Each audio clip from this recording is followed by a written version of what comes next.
Happy Valentine's Day. Walter woke to the sound of blood-curdling screams. It was still dark outside, so he fumbled until he found a light switch.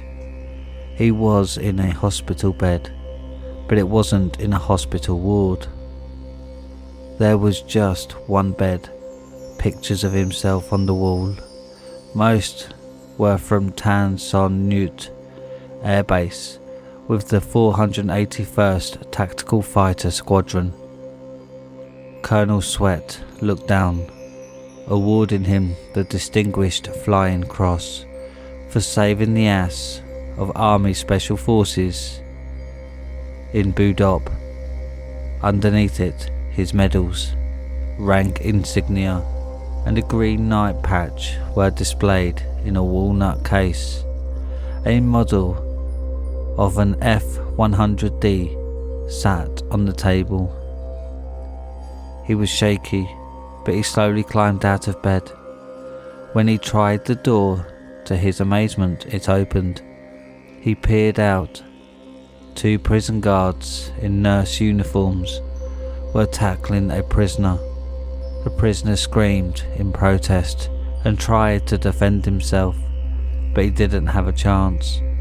One guard turned to him and said, "Do you need help getting back to bed, Mr. Schmidt?" Walter took that as his cue to retreat.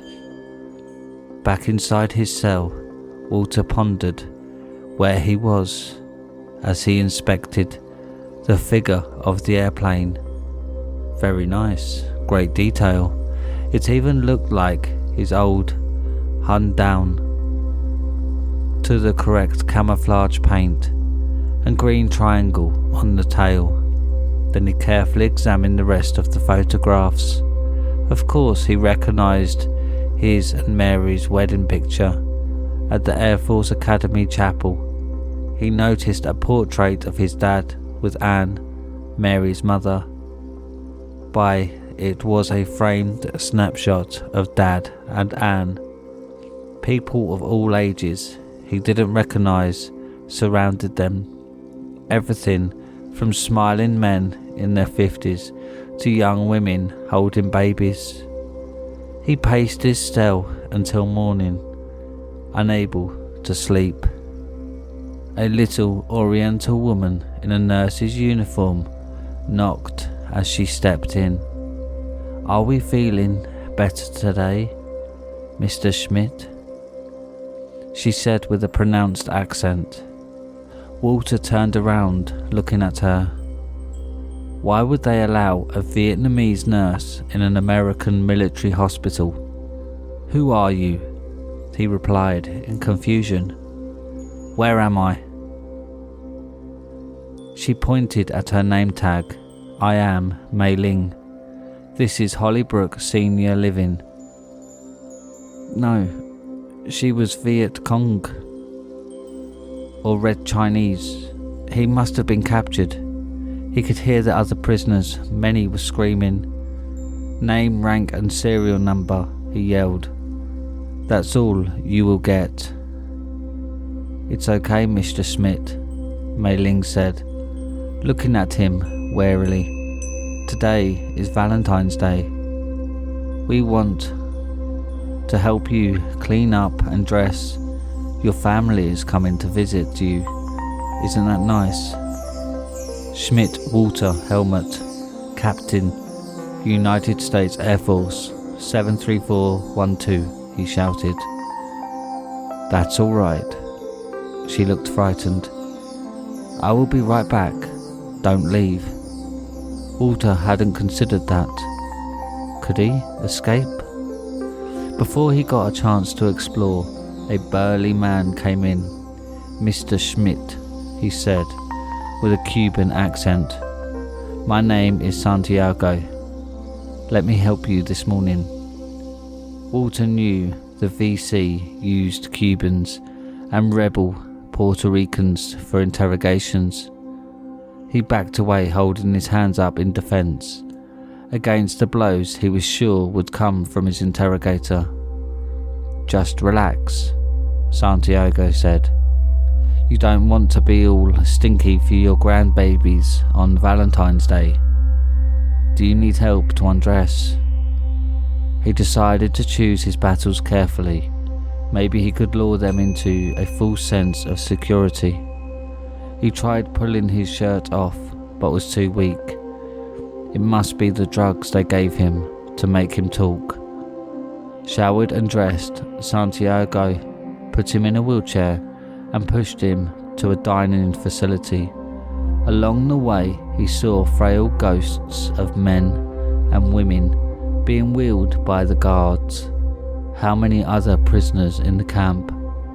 Where was he? The mess hall was festooned with pink and white streamers with red paper hearts on the walls. Walter had heard how the Korean War POWs had been starved. The chow here looked delicious.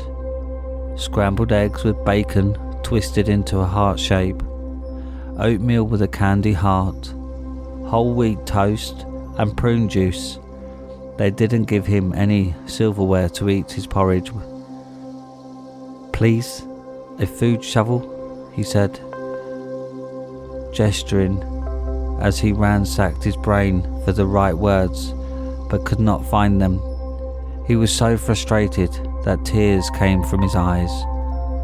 After breakfast, they wheeled him back to his room and gave him what they said was medicine, pills and an injection. They said it was insulin. More mind-controlled drugs. Walter struggled, but it was no use. Santiago and another big ape held him while Mei Ling injected him. The truth serum left him feeling sad and tired and crawling out of his skin. When would they interrogate him? It had to be before their drugs wore off. A darling little girl in a pink dress and blonde pigtails burst into the room and hugged him. Granddad, happy Valentine's Day. Love you. She looked sweet, but he had no idea who she was. Moments later, a couple entered his cell. Dad, the husband said, how are you today? He resembled Carl, Walter's older brother. Not enough to fool anyone though. The junior version of the strange man walked beside him. They were a matched, set down to how they combed his hair. Hey, Grandad. Who are you? Walter asked, puzzled. He didn't know any of them. The man looked at him with sad eyes. Dad, I'm Helmut, your son. Happy Valentine's Day, Grandpa Schmidt, said a woman cradling a baby. Walter smiled back suspiciously, looking at the framed picture. Where's Mary? He asked. Mom died last year, the man replied. Walter glanced again at the wall. The boy and girl looked just like they did in the photograph. Something was very wrong with that. But what? We brought you a gift, the woman said as she took a wrapped package out of her diaper bag and handed it to him. He knew from the round shape what it was. Dye Energy Sabita Chocolate. Chocolate Dark, his favourite, German caffeinated chocolate in little tins. Giving many thanks, Walter opened the present and broke off a piece, savouring that rich, intense chocolate taste that melted into the perfect coffee flavour. The little girl climbed up next to him, reaching for a piece, but the woman swept her hand away. Annie, none of that, or you won't sleep for a week. Oh, Mum. Tell us a story, the boy said, climbing next to him. Yes, the girl said, tell us one of your stories. Tell us about the war, the boy said. We want to hear again about Operation Bolo. When you fooled the gooks into thinking your F4 Phantom fighters were Thunder Chief bombers and mowed them all down. Walt has been begging to hear your stories, the man said, sitting down. They both love hearing your war stories, the woman said. She checked the baby's bottom. Carl's got a stinky. She ducked into the bathroom with the baby and her diaper bag. Walter sat back on the bed, savouring another piece of chocolate as he struggled to find words. Finally, he remembered a TV show he had seen. First, the scientists came out and mounted the cloaking devices in our fighters. We were completely invisible. Charlie couldn't see us or track us on their radar. So when they sent up their MiG-21 interceptors to nail the F-105 Thud bombers, we materialised out of thin air. We lined the blue bandits up, fired our cannons, and blew them all out of the sky. The woman burst through the door of the bathroom, anger on her face. Honey, there are no diapers in the diaper bag. I had to use a towel. Why didn't you put more in? You didn't ask me to. Yes, Mum did, said the boy. We were eating breakfast. The girl nodded in agreement. I was eating Cocoa Puffs. And she asked it. You said you would. But you didn't. You're getting as forgetful as your father, the woman said. Helmut bit his lip and made it out of the room before he began to cry. Memories of his old pa. Wandering the house at night, dragging his bedsheet, flooded Helmut's mind. His Opa was 87 when his mind went. Dad was 73 and Uncle Carl was only 71. A wave of panic flooded over Helmut, thinking back to the little signs of forgetfulness he had seen in his dad for years, but ignored.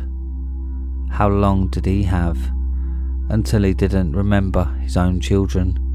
Would Carl and Annie even visit him on Valentine's Day? Mei Ling walked by on her rounds. Are you all right, Mr. Schmidt? I'm fine, just a little emotional. Seeing your parents like this is hard. Helmut nodded, wiping his face with his handkerchief. How is my dad doing? Mei Ling shrugged. He still has good days, like today, Mr. Schmidt, but the bad ones come more often.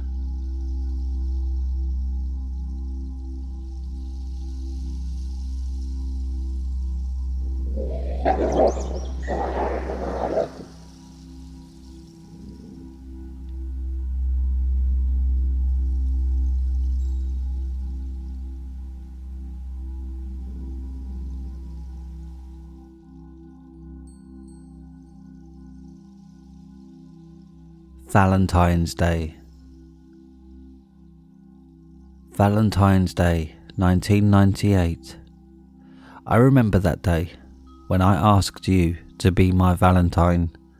That special bond that I felt was going on between us was increasing, and I wanted to take that to the next level. I remember the look on your face, the happiness and excitement of the day we spent together. Drained from your face like water running down a plug hole. You said no. I loved you. You know I did. So why would you do this to me? Why?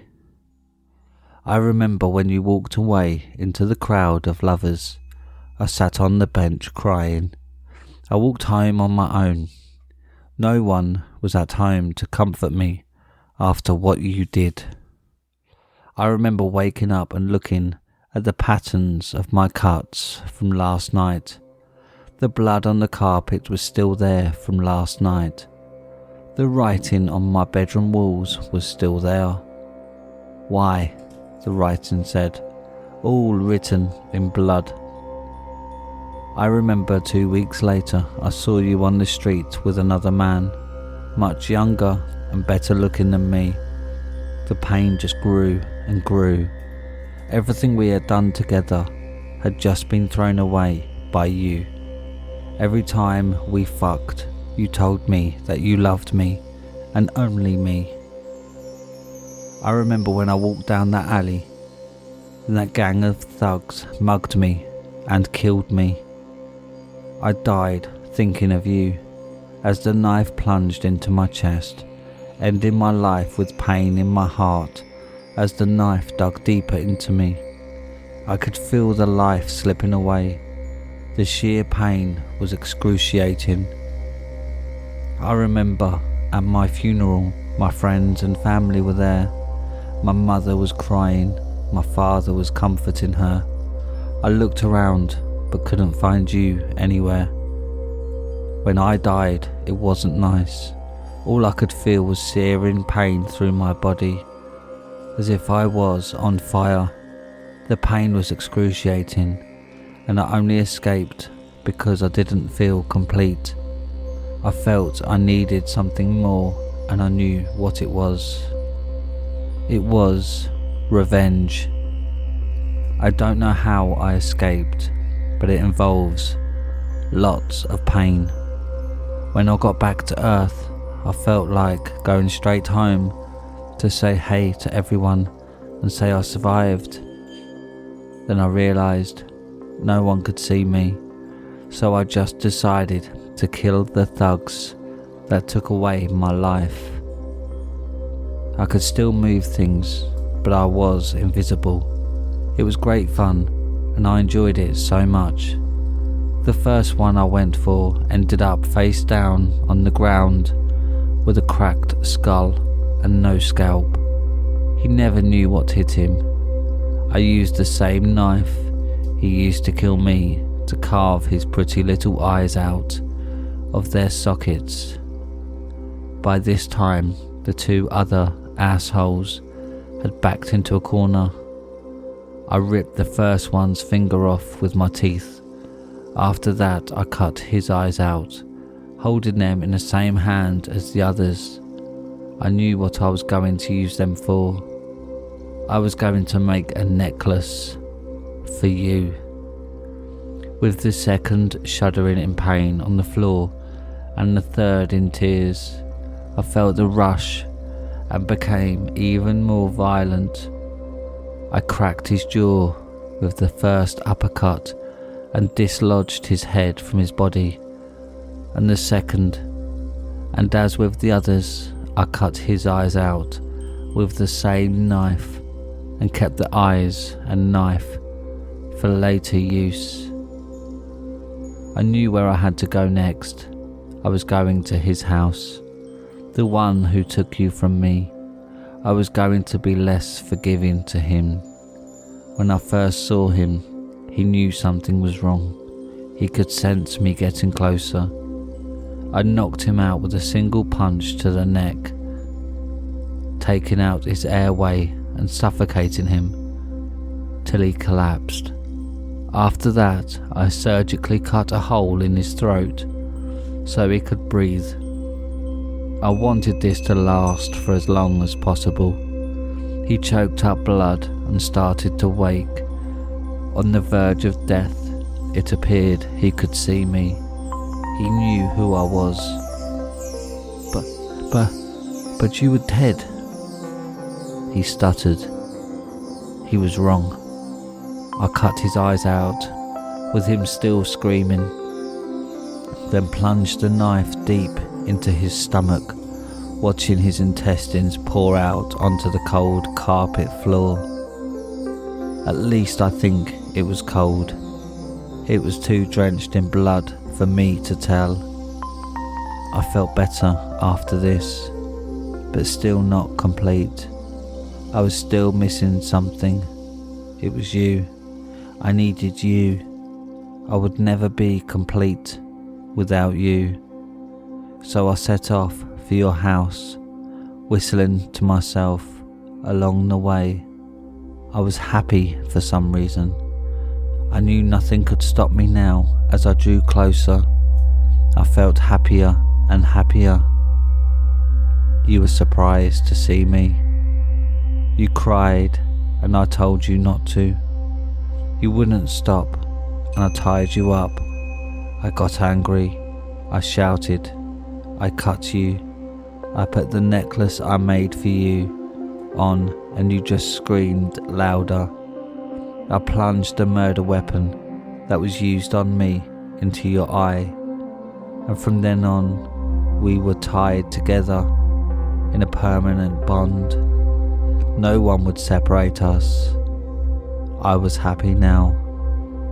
I could finally rest.